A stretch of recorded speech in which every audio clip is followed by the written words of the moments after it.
Hello everyone, my name is Kumkum Gautam और आज हम बात करने वाले हैं फाइलोजेनेटिक ट्री की। ये जो टेक्सोनॉमी की थर्ड क्लास है जो मैंने दो ऑलरेडी क्लास डिस्कस कर ली हैं। तो अगर किसी ने उनको नहीं देखा है तो वो जाके देख सकता है। और आज भी मैंने कल की क्लास के कुछ क्वेश्चंस डाले हुए हैं। और ये फाइलोजेनेटिक ट्री बहुत इंपॉर्टेंट हो जाता है। मैं जितने भी अगर टॉपिक्स करा रही हूँ, एक तो मैं पूरा कंप्लीट करा रही हूँ, बहुत स्पेसिफिकली करा रही हूँ सीएसआई नेट के हिसाब से। उससे ज़्यादा नहीं, उससे कम नहीं। तो बहुत ज़्यादा स्पेसिफिकली हम बात करने वाले हैं फाइलोजेनेटिक ट्री की। नाउ अगर आपको सीएसआई यूजीसी नेट की प्रिपरेशन करनी है, आपको अच्छे से प्रिपेयर करना है, तो आप क्या कर सकते हैं, आप हमारे साथ अन अकेडमी पे जुड़ सकते हैं। अन अकेडमी पे जुड़ने के लिए आपको करना क्या है, आपको प्ले स्टोर पे जाना है। प्ले स्टोर से आपको अन अकेडमी ऐप डाउनलोड करनी है। और आप अपने हिसाब से, आपको लगता है कि मुझे 6 महीने में पढ़ना है, मुझे 12 मंथ्स लगेंगे या 24 मंथ्स लगेंगे, आप अपने अकॉर्डिंग क्या कर सकते हैं, सब्सक्रिप्शन ले सकते हैं। ठीक है, तो आपको करना क्या है, गेट सब्सक्रिप्शन पे जाना है। जाने के बाद आपको डिसाइड करना है कि आपकी जो प्रिपरेशन है वो 6 मंथ्स में हो सकती है, क्या 12 मंथ्स में हो सकती है, या फिर 24 मंथ्स में हो सकती है। आप अपने अकॉर्डिंग डिसाइड कीजिए और आपको उसी हिसाब से आप क्या कर सकते हैं, क्लासेस ले सकते हैं।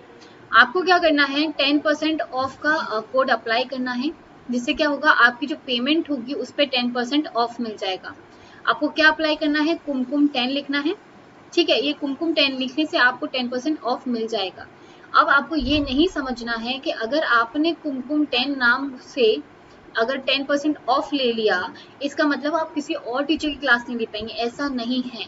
आप हर किसी जो सीएसआई यूजीसी नेट से जो भी जुड़ा हुआ टीचर होगा, आप सबकी क्लास ले पाएंगे, सबकी वीडियोस देख पाएंगे, सबका प्लस में सब्सक्रिप्शन लेने के बाद आप लाइव वीडियोस किसी के साथ भी देख सकते हैं। ऐसा नहीं कि आप मेरे साथ ही हो जाएंगे, नहीं, आप किसी की भी वीडियोस देख सकते हैं।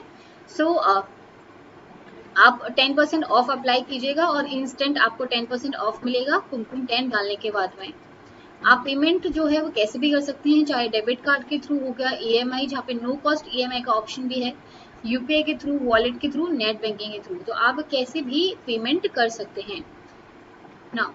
ये क्या है, एक हमारे चैनल ने वाईफाई स्टडी सीएसआई नेट वाले चैनल ने क्या करा है, एक सुपर क्वेश्चन सीरीज निकाली है, जिसमें हम चारों, मैम केमिस्ट्री की हैं, ये मैम लाइफ साइंसेस की है, मैं लाइफ साइंसेस की हूँ, और जो सर हैं फिजिक्स के हैं। तो आपको किसी भी की भी क्वेश्चंस प्रॉब्लम आ रही है क्वेश्चंस निकालने में, तो हम एक सुपर क्वेश्चन सीरीज स्टार्ट करने वाले हैं, जहाँ पे हम मोस्ट एक्सपेक्टेड क्वेश्चन की जो बहुत ज़्यादा आने के चांसेस हैं, most expected questions, most important questions and previous year questions को डिस्कस करने वाले हैं आप लोगों के साथ में। तो आप इसको ज्वाइन कीजिएगा। और इनॉग्रेशन जो है 26 जुलाई को है, लेकिन जो क्लासेस होंगी वो 27 से स्टार्ट होंगी from 10 AM। Now if you talking about the phylogenetic tree, चलो अब फाइलोजेनेटिक ट्री की बात कर लेते हैं। क्या होता है फाइलोजेनेटिक, मतलब एक ऐसा ट्री जो हमारी इवोल्यूशनरी हिस्ट्री को शो करता होगा। जैसे अगर हमारे जैसे ट्री होता है, ऐसे ट्री हो गया, ये ये ये, तो ये क्या करता है, शो कर रहा है कि देखो ये कॉमन एंसेस्टर था। ठीक है, इसकी ये वाली ब्रांचेस निकल आई, इसकी ये वाली ब्रांचेस निकल आई, और फिर ये कॉमन एंसेस्टर बना तो इसकी ये वाली ब्रांचेस निकल आई। जैसे तुम खुद अपने घर वालों से रिलेट करो। ठीक है, तुम्हारे दादाजी थे, उनके 4 बेटे हुए, देखो 1 2 3 एंड 4। अब इनकी अलग हो गई, जो बेटे हो गए इनके अलग हो गए, इनके अलग हो गए, इनके अलग हो गए, फिर ये तो ये क्या एक फाइलोजेनेटिक ट्री बन गया, एक इवोल्यूशनरी हिस्ट्री बन गई कि तुम्हारे दादाजी के बाद कितने कुछ, मतलब कितने बच्चे आए, कैसे उनका इवोल्यूशन हुआ। तो वैसे ही फाइलोजेनेटिक ट्री क्या होता है, एक डायग्राम है जो शो करता है that represent the evolutionary relationship among organism, कि कौन किसकी कितना पास है। तो अगर मैं बात करूं, जैसे ये था, ठीक है, तो अगर मैं बात करूं कि ये वाला और ये वाली ज्यादा पास में है या फिर ये दोनों ज्यादा पास में है, देखो ये ए है, ये बी है, ये सी है, तो मुझे ये बताओ कि ए और बी ज्यादा पास में है या फिर बी और सी ज्यादा पास में है। तो ऑब्वियसली हम इससे बता सकते हैं कि ए वाला जो है वो पहले ही अलग हो गया, पहले ही अलग हो गया, लेकिन बी वाले का कॉमन एंसेस्टर है, तो मतलब ये दोनों ज्यादा पास में होंगे एज कम्पेयर टू ए। तो ये वाला ज्यादा पास में होंगे, बीसी वाले जो होंगे ज्यादा पास में होंगे, जबकि ये वाले थोड़े दूर होंगे, क्योंकि इनका कॉमन एंसेस्टर भी नहीं है। ये यहाँ से अराइज तो हुए, लेकिन ये अलग हो गए यहाँ पे और ये अलग हो गया। ठीक है, तो फाइलोजेनेटिक जो ट्री होता है एक डायग्राम है जो किसी की इवोल्यूशनरी रिलेशनशिप को दिखाता है। अब in tree two species are more related, अगर दो स्पीशीज जैसे मोर रिलेटेड, जैसे बी और सी हो गया, ठीक है, जो ज्यादा रिलेटेड थी, तो मतलब क्या हुआ, have a more recent common ancestor. इसका मतलब क्या हुआ कि जैसे ये अगर मैं डायग्राम फिर से यही बना दूं, देखो ये हो गया, सी हो गया और बी हो गया और ए हो गया, ठीक है। तो मुझे ये बताओ इनका रीसेंट कॉमन एंसेस्टर ज्यादा पास होगा ना एज कम्पेयर टू, कि देखो ये लोग का यहाँ पे आता, ठीक है, ये यहाँ से निकला, ये यहाँ से निकला, अगर मैं मान लो यहाँ से आ रहा है तो क्या हुआ, ये दूर हो गया कि ये पास में हो गया। तो जितना रीसेंट कॉमन एंसेस्टर होगा, जितना रीसेंट कॉमन एंसेस्टर होगा, उतना ही क्या होंगे, वो ज्यादा रिलेटेड होंगे, ज्यादा रिलेटेड होंगे। और जितना दूर होगा, जैसे ए वाला दूर हो गया, तो उतने ही कम कैरेक्टर मिलते होंगे, उतने ही लेस कॉमन एंसेस्टर्स होंगे, ठीक है। तो ये होता है फाइलोजेनेटिक ट्री। अब देखो ये वाला हो गया, जैसे हमारा ये था, ये हमारा सबसे पुराना कॉमन एंसेस्टर था, उसने क्या करा, एक इसको बोला, एक इसको जन्म दिया, ठीक है, मैं ऐसे जन्म देने के बेसिस पे कर रही हूँ, ठीक है। एक ने इसको इसको बोला, बॉर्न करा, एक ने इसको बॉर्न करा, उससे क्या आया, ई आया हमारा, और इससे क्या आया, एक कोई कोई पॉइंट आया था, जैसे माना कि हमारा एफ पॉइंट था, उसने फर्दर क्या करा, एक ये लीनिएज बना दी और एक ये लीनिएज बना दी, ठीक है। उसके जो हुए ये हो गए। अब मुझे ये बताओ कि कॉमन एंसेस्टर तो एफ और ई का सेम था, ठीक है, ये तो कॉमन एंसेस्टर था इनका, लेकिन अगर मैं बोलूं ई और ए के बारे में, तो क्या ये पास वाले होंगे कॉमन एंसेस्टर, इनके बहुत दूर वाला हो गया, देखो कितना हो गया, एक दो और तीसरा जाके हो गया, तो इनके जो कैरेक्टर्स होंगे या फिर जो भी ये बहुत ज्यादा कम लेस रिलेटेड होंगे। अगर मैं बात करूं ए और बी की या फिर बी और सी की, ए बी ज्यादा मोर रिलेटेड होगा, लेकिन अगर मैं कंपैरिजन करती हूँ ए बी का और बी सी का, तो बी सी ज्यादा लेस रिलेटेड होगा as compared to the A B. वैसे ही अगर मैं बात करती हूँ ए और ई की, तो ये लेस रिलेटेड होंगे, बट अगर मैं कंपैरिजन में डालू क्या ए और सी को, तो ये क्या होंगे, मोर रिलेटेड होंगे, मोर रिलेटेड होंगे। कंपैरिजन करना सीखो। अगर मैं ए बी को रख रही हूँ, तो वो तो ज्यादा रिलेटिव है ही, क्योंकि वो बहुत पास पास है, इनका सेम कॉमन एंसेस्टर है, बहुत रीसेंट कॉमन एंसेस्टर है, तो ए और बी पास पास तो है ही। लेकिन अगर ए और ई का मैं कंपैरिजन करूं और ए और सी का कंपैरिजन करूं, तो ये दोनों ज्यादा पास में होंगे एज कम्पेयर टू द ई वाला, ठीक है। तो ये होता है पूरा कि कैसे हमें पता करना है कौन ज्यादा रिलेटेड है, कौन कम रिलेटेड है, ठीक है। अब देखो यहाँ से निकला, ये कॉमन एंसेस्टर था, अब इसने क्या करा, ये दिया, ये क्या है, यहाँ पे ब्रांच पॉइंट है, क्या है, ये ब्रांच पॉइंट है, ये ब्रांचेस हैं, मतलब यहाँ से बाइफर्केशन हो रहा है, यहाँ से वो दो लीनियज में निकल रहा है, तो ये क्या होगा, एक ब्रांच पॉइंट होगा। और जो ये ब्रांचेस निकल रही हैं, दीज आर द ब्रांचेस। अब ये है स्पीशीज ऑफ इंटरेस्ट, जो हमें पढ़नी होती है, जो अभी रिसेंट है हमारी, वो है ना। ये क्या हो गए हमारे, ये वाला तो हो गया एंसेस्टर, जो हमारा पुराने जमाने के जो भी एंसेस्टर थे। ये कौन सी हो गई, प्रेजेंट डे स्पीशीज हो गई, ये वाली सारी प्रेजेंट डे स्पीशीज हो गई। ये होता है फाइलोजेनेटिक ट्री, आई होप समझ आया होगा ना। एक और चीज आती है इसमें, एक आता है रूटेड फाइलोजेनेटिक ट्री और एक आता है अनरूटेड फाइलोजेनेटिक ट्री। रूटेड का मतलब तुम्हें समझ में आ गया, जिसकी ज्यादा ब्रांचेस होंगी, जिसकी ज्यादा जड़ होंगी, वो होगा रूटेड फाइलोजेनेटिक ट्री, ठीक है। इसमें क्या होता है, each node with descendants represent the inferred most recent common ancestors of those descendants, and the edge length in the some trees may be interpreted as a time estimates।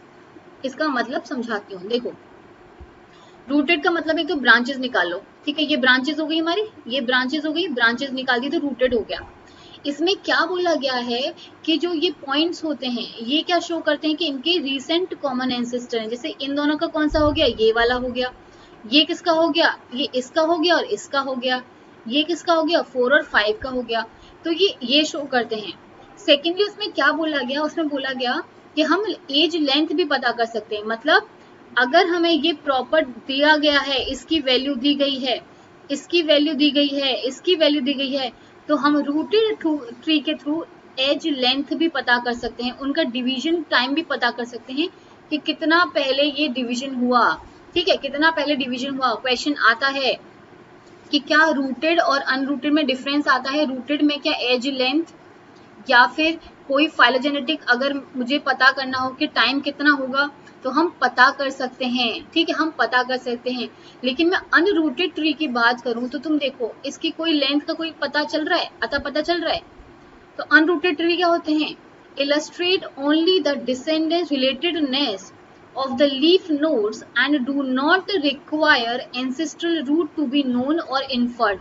इसमें हमें यही नहीं पता कि ancestral root कहाँ पे है, हम सिर्फ रिलेटेडनेस बता रहे हैं। तो अनरूटेड जो बताते हैं रिलेटेडनेस बताएंगे खाली, उसमें हम एंसेस्टर के बारे में नहीं पता पा रहे, ना टाइम के बारे में बता पा रहे, तो हम अनरूटेड में कुछ भी एक्स्ट्रा बता ही नहीं पाते, जबकि हम रूटेड में बहुत कुछ बता देते हैं। तो यहाँ पे हमें कुछ नहीं पता चल रहा, हमें सिर्फ इतना पता चल रहा है कि ये इससे रिलेट कर रहा है, ये यहाँ से रिलेट कर रहा है, ना हमें एंसेस्टर का पता है, ना हमें टाइम लेंथ का पता है, हमें कुछ पता नहीं चल रहा। लेकिन अगर रूटेड की बात करोगे तो रूटेड में तो देखो ये हमें एंसेस्टर का भी पता चलेगा कि ये इसके एंसेस्टर है। जैसे 1 और 2 का एंसेस्टर क्या है? ई होगा। जैसे 1 और 2 का एंसेस्टर क्या होगा? ई। अगर 4 5 की बात करें तो डी हो गया, तो डी क्या होगा? 4 और 5 का एंसेस्टर होगा, ठीक है।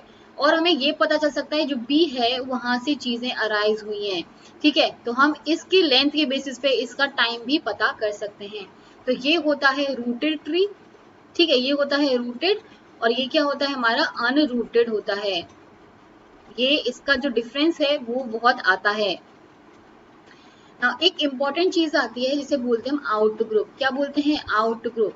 Out group is a more distantly related group of organisms that serves as a reference group when determining the evolutionary relationship of the in group। इसका मतलब क्या हुआ? एक आउट ग्रुप क्या है? एक डिस्टेंट रिलेटेड है, मतलब पास वाला नहीं है, क्लोज रिलेटेड नहीं है, बहुत दूर वाला रिलेशन में है, जो एक रेफरेंस के काम में आता है, जो एक रेफरेंस के काम में आता है। जब हम किसी इन ग्रुप के बारे में पता करते हैं तो हम क्या करते हैं? इस आउट ग्रुप को एक रेफरेंस के फॉर्म में ले लेते हैं।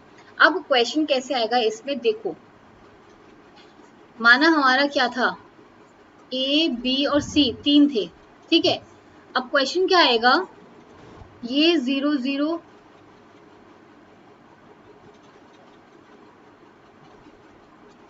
देखो, जैसे ये क्वेश्चन आया, अब तुम्हें बोला गया है इसका इसका वो बनाओ, फाइलोजेनेटिक ट्री बनाओ।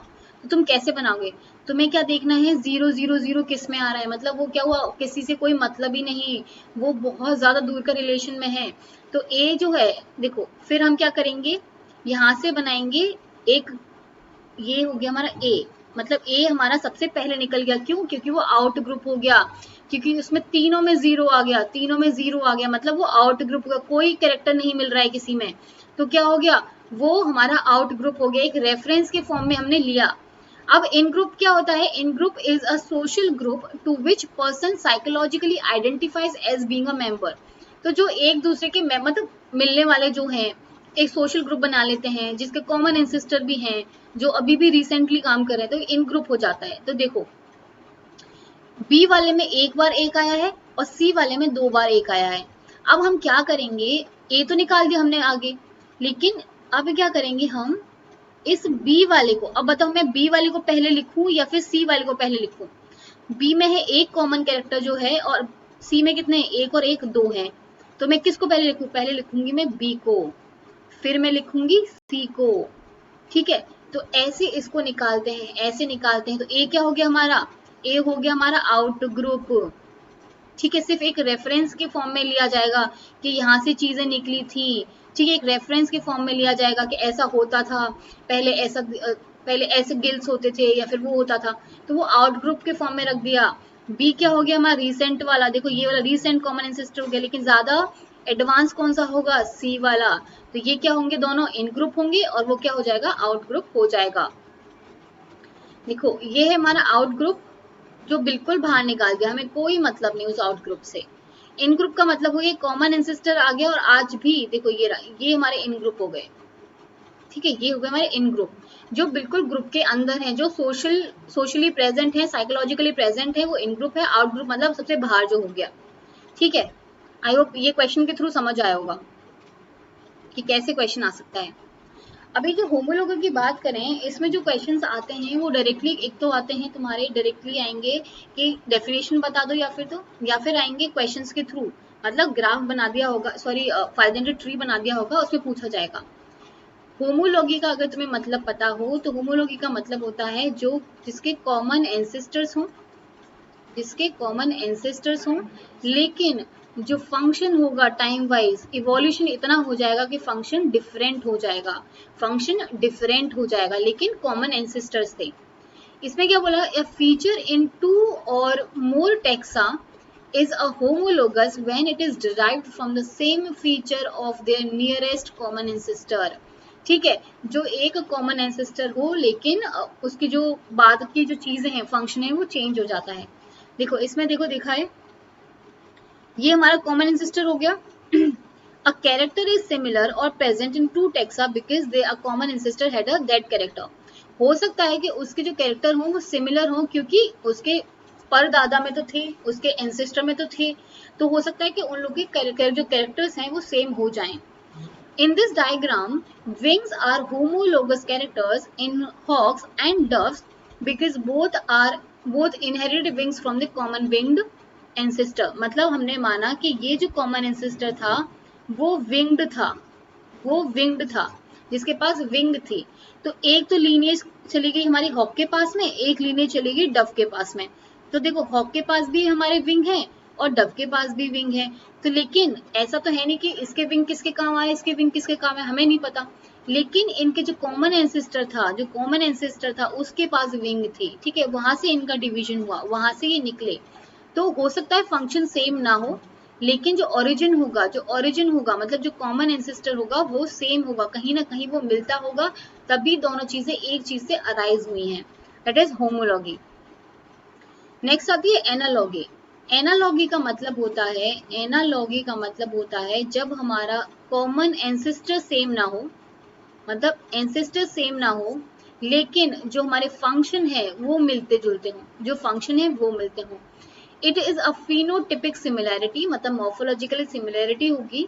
It is not related to the community of descendants, मतलब ऐसा कुछ नहीं था कि ये कॉमन एंसेस्टर के डिसेंडेंट्स से नहीं, एक phenotypic सिमिलैरिटी मिलती होगी, but is due to the similarity function, function same होगा पर ओरिजिन सेम नहीं होगा।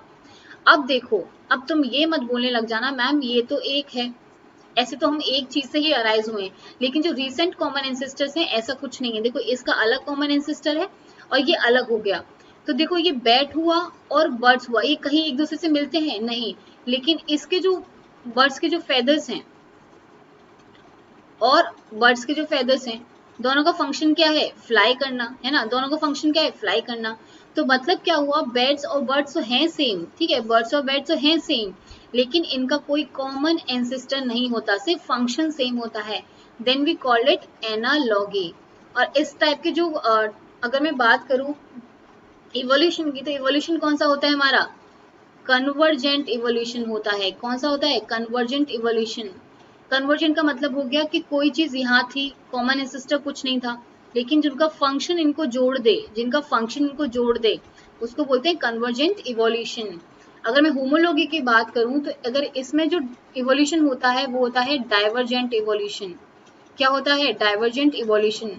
मतलब क्या हुआ कि एक कॉमन एंसेस्टर था लेकिन उससे कितने लोग निकल गए, ये डाइवर्ज हो गए, ग्रुप डाइवर्ज हो गए, तो ये क्या होगी, होमोलॉगी होगी। चलो देखो ये बहुत इंपॉर्टेंट है होमोप्लाजी, मेरा पेन का काम कर रहा है।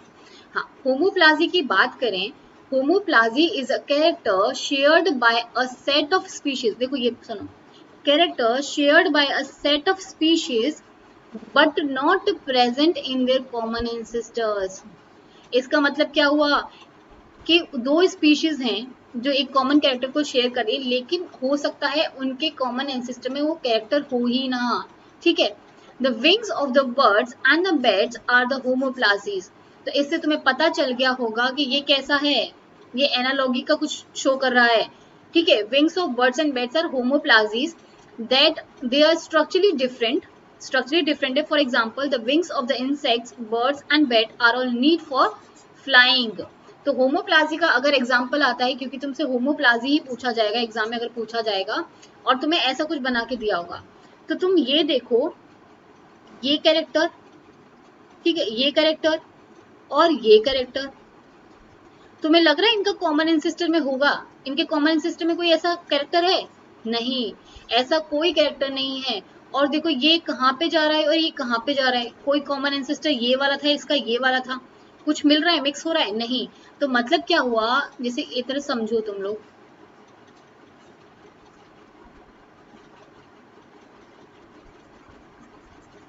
ये होता है होमोप्लाजी। होमोप्लाजी का मतलब क्या हुआ, देखो इसका कॉमन कैरेक्टर वो कौन था, कॉमन एंसेस्टर ये था, इसका कॉमन एंसेस्टर ये था, लेकिन इन लोगों के पास ऐसा कोई फंक्शन है ही नहीं। पर पता नहीं कैसे इन दोनों के पास, ये जो कॉमन जो रिसेंट जो डिसेंडेंट्स हैं, इन लोगों के पास सेम फंक्शन वाला क्या आ गया, एक कैरेक्टर आ गया, एक सेम फंक्शन वाला, सेम ओरिजिन वाला नहीं, सेम फंक्शन वाला एक कैरेक्टर आ गया, जिसको बोलते हैं हम होमोप्लाजी। इसको क्या बोलते हैं, होमोप्लाजी। तो अगर होमोप्लाजी निकालना है तो हमें एक सेट ऑफ स्पीशीज देनी पड़ेगी, but not present in their common ancestor. ऐसा नहीं है कि उनके कॉमन एंसेस्टर में वो चीज होगी, नहीं। वो जो अलग स्पीशीज हैं जो अभी बनी है, उनके अलग अलग कैरेक्टर ही निकल के आ रहे हैं और सेम फंक्शन जैसे कैरेक्टर निकल के आ रहे हैं। तो ये होगा हमारा होमोप्लाजी। एक और बार देखो, जैसे ये हो गया, ये थे, तीन थे, ठीक है। जो सबसे अलग दिखे उसका कैरेक्टर, और जो अभी जो रिसेंट वाला, उनका दोनों का मिक्स कर जाएगा, that is होमोप्लाजी।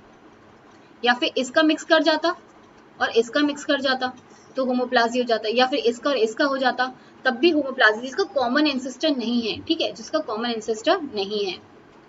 Next is auto apomorphy. Auto apomorphy, इसका मतलब क्या है, ऑटो, ऑटो का मतलब क्या होता है, अपने आप। अचानक से क्या हुआ, उसको लगा कि मुझे यहाँ पे ये वाला कैरेक्टर शो करना चाहिए, ये मैं सिर्फ एग्जांपल दे रही हूँ। तो क्या हुआ, अलग से ही निकल के आया, अपनी एक अलग से ही चीज दिखाई उसने। तो इसमें क्या होता है, it is a derived trait. Derived का मतलब होता है कि अपने आप, इवोल्यूशन के थ्रू डिराइव जो हुई है, अपने आप जो आई है, एंसेस्टर वाली नहीं है, ठीक है, एंसेस्टर वाली नहीं है, डिराइव्ड है, जो डिराइव की गई है, वो वाली ट्रेट होती है autapomorphy. That is unique to given taxon, जो यूनिक होगी एक टेक्सोन के लिए। अब देखो इसमें क्या होता है, it is found only in one taxon. देखो इसको याद करो, ऑटो है, ऑटो को मतलब एक ही मानो, ठीक है, ऑटो अकेले इंसान ने अपना काम कर दिया। तो it is found only in one taxon but not found in any others, किसी और में नहीं पाई जाएगी। Not even those most related to the focal taxon. तो जैसे ये वो हमारे एंसेस्टर वाले थे, ये वाली चीजें, ये हमारे इनके डिसेंडेंट। तो इसको पता नहीं अचानक से क्या हुआ इस वाले पे, इस ए वाले पे, कि अचानक से एक अलग ही कैरेक्टर निकल के आया, अलग से ही कैरेक्टर लेकर निकल के आया। ना तो इधर प्रेजेंट था, ना इधर प्रेजेंट था, ना इसके और डिसेंडेंट में आया, किसी में नहीं आया, सिर्फ अकेले इसमें ही आ गया। तो उसको बोलते हैं एक derived trait that is unique to a given taxon. तो याद कैसे रखोगे, ऑटोमॉर्फी है, ऑटो एपोमॉर्फी है, मतलब अकेला इंसान ने एक ऐसा करेक्टर दिखा दिया जो किसी के पास ही नहीं था, अलग से निकल के आया और अकेले इंसान के पास आया, दैट इज ऑटो एपोमॉर्फी। अब आती है ऑटो एपोमॉर्फी का, आता है थोड़ा बड़ा part, that is apomorphy. Auto का मतलब हो गया सिंगल वाला, एपोमॉर्फी का मतलब हो जाएगा थोड़े साथ में लेके भी चल लेगा, कोई बात नहीं, मैं साथ में लेके चल लेता हूँ, अकेला अकेला नहीं चलती, ऑटो नहीं चलता, एपोमॉर्फी चल लेता हूँ साथ में। It is an apomorphy shared by a member, देखो अब मेंबर आ गया उसमें, उसमें अकेले था, सिंगल टेक्सोन था, member of a monophyletic group. अब तुम्हें ये पता होना चाहिए कि मोनोफाइलेटिक ग्रुप क्या होता है, कल मैंने पढ़ाया था। मोनोफाइलेटिक ग्रुप का मतलब होता है कि यहाँ से तुम निकले तो ये वाला भी और ये वाला भी सब जो होगा, ये तुम्हारा पूरा परिवार जो हो जाता है वो हो जाता है मोनोफाइलेटिक। क्या हो जाता है, monophyletic. And thus assumed to be present in their most recent common ancestor, ठीक है। तो ये माना जाता है कि तुम्हारी जो कॉमन एंसेस्टर था उसमें प्रेजेंट था कुछ ऐसा फंक्शन, तभी तुम्हारे दोनों के अंदर आया है। Unique to particular species, unique होगा, एंड ऑल इज डिसेंडेंट्स, यहाँ पे देखो ऑल इज डिसेंडेंट की बात हो रही है, all is descendants and can be used as a defining character of a species. Example याद रखो, एग्जाम्पल सॉरी मेमल्स नहीं,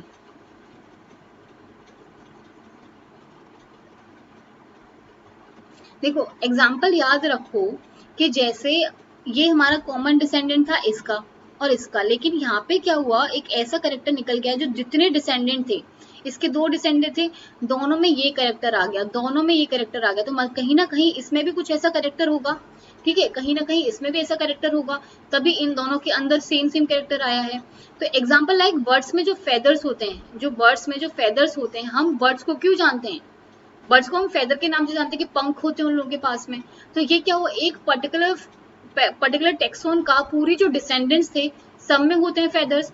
तो ये क्या हो गया, एक इनका एपोमॉर्फी हो गया, एक क्या हो गया, एपोमॉर्फी हो गया।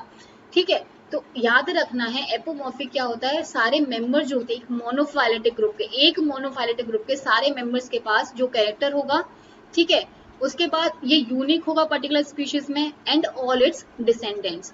आई होप ये चीज समझ आई होगी। Next is सिनेपोमॉर्फी।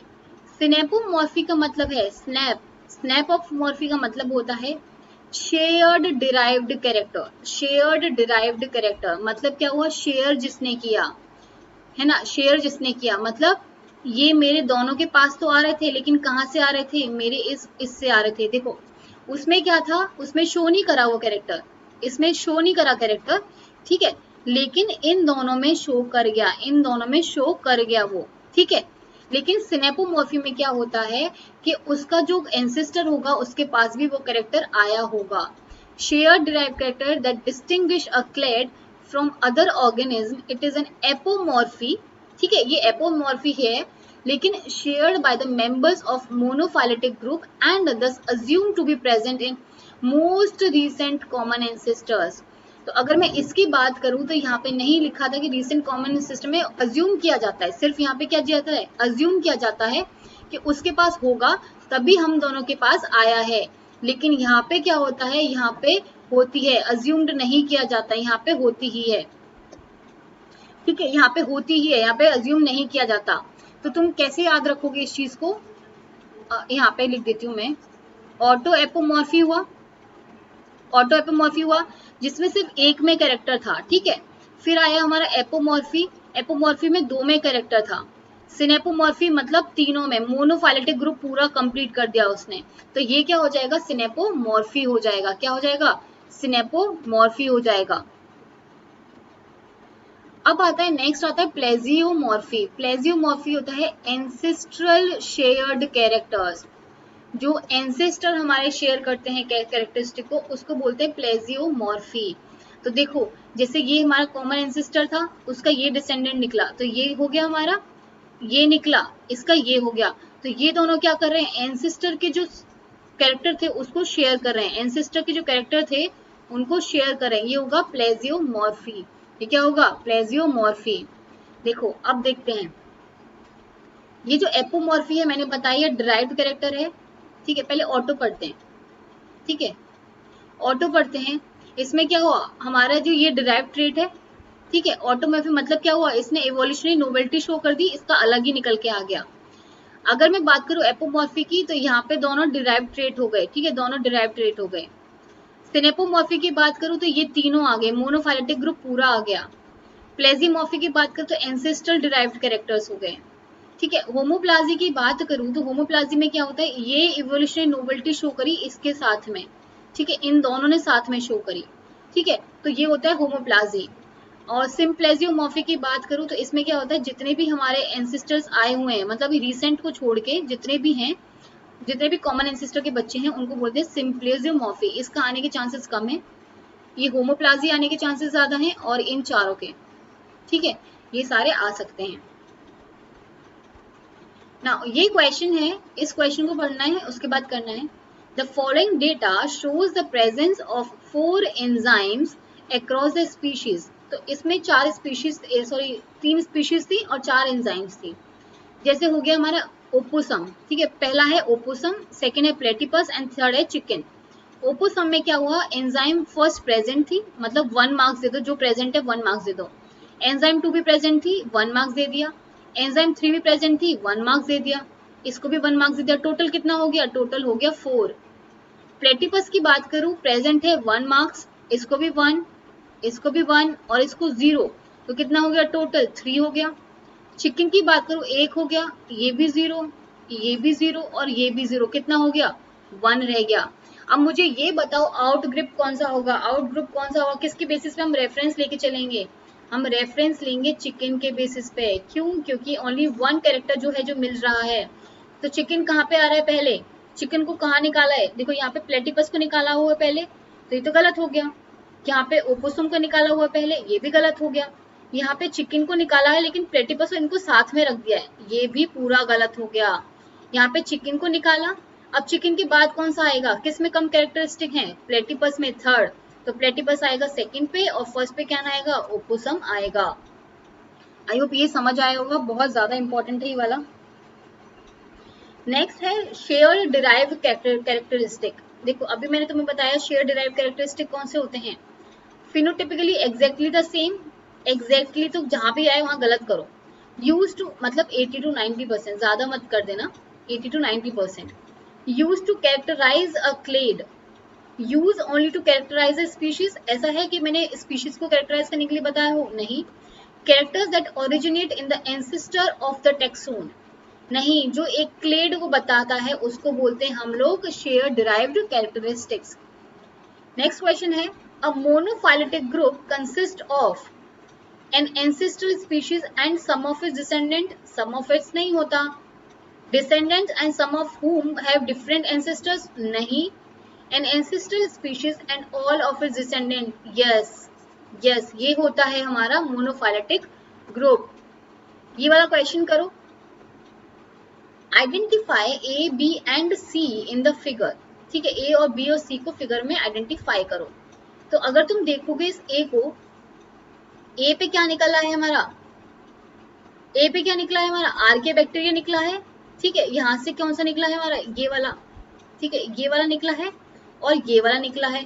तो मेरे को ये बताओ, यहाँ पे ये पॉरीफेरेंस है, ठीक है। यहाँ पे जो हमारा, तुम लोग को अगर पढ़ा हो तुम लोगों ने, तो बैक्टीरिया से अराइज हुआ है ए वाला कैरेक्टर। तो बैक्टीरिया से कौन अराइज हुआ है हमारा? माइटोकॉन्ड्रिया अराइज हुआ है बैक्टीरिया से, बोलते हैं ना एंडोसिम्बायोटिक थ्योरी। तो जो माइटोकॉन्ड्रिया से अराइज हुआ है, तो मतलब ये वाला गलत हो गया और ये वाला गलत हो गया, इन दोनों में से कोई सही हो सकता है। सेकंड क्या होगा? बी कैरेक्टर कहाँ पे शो कर रहा है? बी कैरेक्टर शो कर रहा है जब हम यूरोडोफाइसिटी भी देख रहे हैं, ग्लाइकोफाइटा भी देख रहे हैं, या फिर हमारा क्या देख रहे हैं? सीरियट्स भी देख रहे हैं, ये भी देख रहे हैं। तो एक बात बताओ मुझे कि क्लोरोप्लास्ट कहाँ होता है? ये बी पूरा इधर आ रहा है हमारा, बी इधर भी आ रहा है हमारा, बी इधर भी आ रहा है हमारा, पूरे प्लांट्स में भी आ रहा है, विरिडे प्लांटे में भी आ रहा है। तो ऐसा कौन सा कैरेक्टर है जो हमारे इन सब में आता है? वो कौन सा होगा? वो होगा क्लोरोप्लास्ट। अब मुझे ये बताओ, जो सी है वो क्या डिनोट करेगा? है ना, सी है वो क्या डिनोट करने वाला है? सी क्या डिनोट करने वाला है? ये पॉरीफेरा हो गया, मेटाजोन्स हो गया, ये क्या है? ये क्लोरोप्लास्ट शो करते हैं? नहीं। ये माइटोकॉन्ड्रिया शो करते हैं? नहीं। इनके पास क्या होती है? मल्टी सेलुलरिटी होती है, मल्टी सेलुलर होते हैं ये। तो आंसर कौन सा हो जाएगा? बी विल बी और आंसर। तुम्हें डिसाइड कैसे करना था? तुम्हें डिसाइड सिर्फ ए के बेसिस पे करना था, जहां तुम्हें पता होता बैक्टीरिया से कौन अराइज हुआ है, तो माइटोकॉन्ड्रिया लगाना था। और सी से कैसे पता करना था कि पॉरीफेरा और मेटाजोन्स क्या होते हैं। ना तो इसमें क्लोरोप्लास्ट होगा ना माइटोकॉन्ड्रिया होगा, क्या होगा? ये मल्टी सेलुलर होते। तो ऐसे तुम्हें पता चल जाता है इस आंसर का। नेक्स्ट क्वेश्चन देखो, following tree represent the phylogenetic relationship among species of a moth family. The circle represent the species having an eye spot on the wings and other species do not have eye spot. मतलब किसी के पास तो आई spot है और किसी के पास आई spot नहीं है। अब ये क्या शो कर रहा है? इन्फरेंस क्या आएगा इसका? I spot were present in the ancestors and some species lost them. हो सकता है कि एंसेस्टर में होंगे तभी तो फंक्शन में ये इसके पास भी आ रहे हैं और इसके पास भी आ रहे हैं, तो हो सकता है एंसेस्टर में कुछ ऐसे कैरेक्टर होते होंगे, तो ये थोड़ा बहुत सही हो सकता है। Next is I spots were not present in ancestor. ये तो पॉसिबल नहीं है। अगर आई स्पॉट नहीं होते तो इसमें भी नहीं आता, इसमें भी नहीं आता, सब में आए हुए हैं, तो मतलब कुछ ना कुछ तो होगा, तो ये तो गलत हो गया। Next is eye spot were lost more than once in evolutionary of the family. Obviously देखो यहाँ भी खो गए, यहाँ भी चले गए, हो सकता है बीच बीच में कहीं गायब हो गए होंगे, तो ये हो सकता है कि वंस इन अ फैमिली कुछ ऐसा खोया हो। आई स्पॉट वर गेन्ड ओनली वंस, ऐसा कुछ है? आई स्पॉट एक बार ही गेन करे गए हैं, यहाँ पे भी गेन करे गए होंगे तभी इनके पास आए हुए हैं, तो ये भी गलत हो गया। तो आंसर क्या होगा? P and R। Answer will be और P and R। And thank you so much for watching this video, और आई होप तुम्हारे लिए बहुत हेल्पफुल रही होगी, तुम्हें समझ में भी आया होगा। और अगर नहीं आया तो please let me know also, तो मैं और कोशिश करूंगी तुम्हें और अच्छे समझाने की। ठीक है, थैंक यू सो मच।